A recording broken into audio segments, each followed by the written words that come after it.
सागर और गिरनार की ओर से प्रदीप मेहता का जय गुरुदास।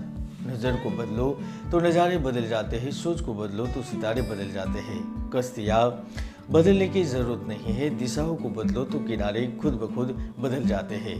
जी हाँ, हमारा टाइटल है काली रात का काला छाया होगा समाप्त और 15 जून से फिर एक बार मोटा लाभ शुरू।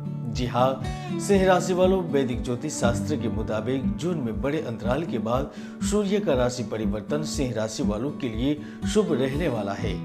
परिवर्तन की सुनामी आने वाली है क्योंकि ब्रह्मांड के महानायक ग्रहों के राजा सूर्य स्वयं 15 जून से शुक्र की राशि वृषभ से निकलकर ब्रह्मांड के राजकुमार बुध ग्रह की मिथुन राशि में प्रवेश करने जा रहे हैं, जिसके ही कारण देश दुनिया में संकट के बादल लहराएंगे। पेट, आंख और हृदय संबंधित रोग की समस्याएं बढ़ेगी तो फिर से छोटे स्वरूप में कोविड लोगों को परेशान करेगा। सरकारी काम में बाधा आएगी तो अंतर्राष्ट्रीय स्तर पर भी सूर्य का असर देखने को मिलेगा। कई देशों के साथ भारत के संबंध तनावपूर्ण रह सकते हैं। दोस्तों, मैंने मई महीने में मंगल राशि परिवर्तन की वीडियो में भविष्यवाणी की थी कि 42 दिनों में उद्योग जगत व्यापार में तेजी आएगी।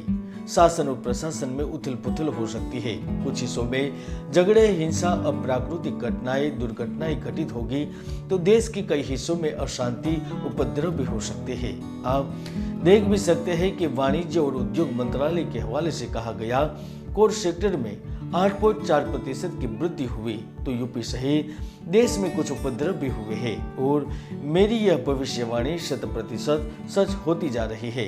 यकीन नहीं है तो आई बटन पर क्लिक करके वीडियो देख भी सकते हैं।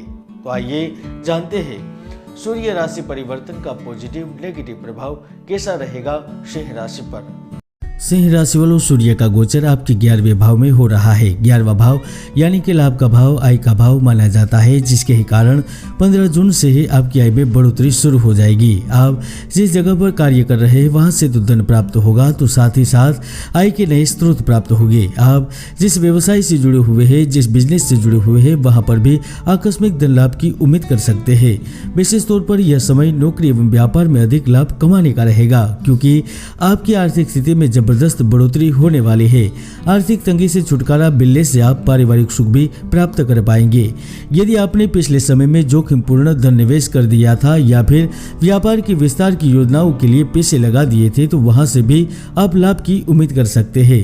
खासतौर पर विद्यार्थी जहाँ तक इस समय अध्ययन में अव्वल रहेंगे। कठिन परिश्रम के बलबूते पर आशा के अनुरूप परिणाम प्राप्त होगा। शासन प्रशासन में स्थित होकर कार्य करने का अवसर मिलेगा, यानी कि यदि 15 जून के बाद आप किसी जगह जॉब के लिए इंटरव्यू देने जा रहे हैं तो मानकर चल सकते हैं कि आप वहां पर सफल हो सकते हैं। यकीनन जॉब से वंचित जातकों को नई नौकरी का प्रस्ताव मिलेगा। यदि आप पहले से ही नौकरी कर रहे हैं तो आपको प्रमोशन पक्का है। इस दौरान आपकी कार्यशैली में भी सुधार देखने को अवश्य मिलेगा।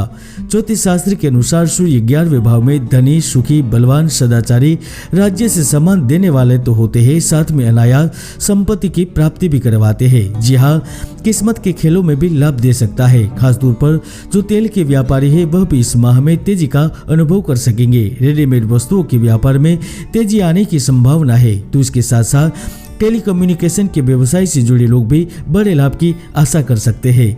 हालांकि 23 जून के बाद मौसम जनित कुछ समस्याएं आपको परेशान करेगी। आपके मान एवं प्रतिष्ठा में भी दाग लगने की संभावनाएं बन रही है, किंतु जैसे ही 27 जून आएगी तो आप संतान संबंधी सुख के साथ साथ जीवन साथी से भी लाभ प्राप्त कर पाएंगे। इस वक्त उच्च अधिकारियों के साथ आपके संबंध भी अच्छे बनेंगे। यहाँ तक व्यवसाय कार्यालय के कार्य से संबंधित यात्रा पर जाने का अवसर भी मिल सकता है और जिन्होंने बड़े कॉन्ट्रैक्ट प्राप्त करने के लिए आवेदन दे रखे उनको भी लाभ की स्थिति मिलेगी। जहां एक ओर भूमि भवन से संबंधित आय प्राप्ति के योग बन रहे हैं तो दूसरी ओर प्रेम प्रसंग को लेकर भी आप लाभान्वित हो सकते हैं। जो नवयुवक सिंगल है उनके भी प्रणय संबंध बन सकते हैं। तो इस वक्त प्रीतम के साथ बिताया हुआ समय मानसिक तनाव एवं शारीरिक थकान से भी मुक्ति देगा। 11वें भाव में सूर्य के ही चलते नए व्यवसाय से लाभ मिलेगा। अटके हुए भुगतान भी प्राप्त होंगे। यहाँ तक सरकारी निर्णयों से भी आप बड़े लाभ में रह सकते हैं। किसी सरकारी स्कीम का भी लाभ मिल सकता है। दोस्तों, मैं हमेशा से कहता हूँ कि हर व्यक्ति की कुंडली में शुभ योग या दुर्योग विद्यमान रहते हैं। ज्योतिष के कई महायोग है जो जातक को सफलता की बुलंदियों पर पहुंचा देते हैं, तो कई दुर्योग भी है जो व्यक्ति को भरपूर मेहनत को सफल नहीं होने देते। इसलिए कुंडली का विश्लेषण अवश्य करवाइए। सूर्य इस वक्त आपकी अनैतिक सम्मतों को भी आगे बढ़ा सकता है और खानपान में लापरवाही के कारण उदर विकार आदि भी हो सकते हैं। इसलिए इस अवधि के दौरान संभल कर रहे, वरना कार्यों में व्यवधान भी संभव है। जय गुरुदत्त। जय